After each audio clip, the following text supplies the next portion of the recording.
madrugada.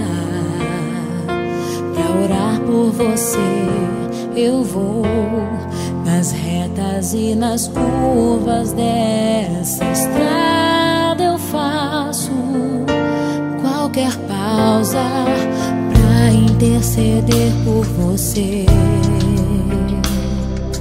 pra enxugar suas lágrimas e agradecer por cada minuto da sua vida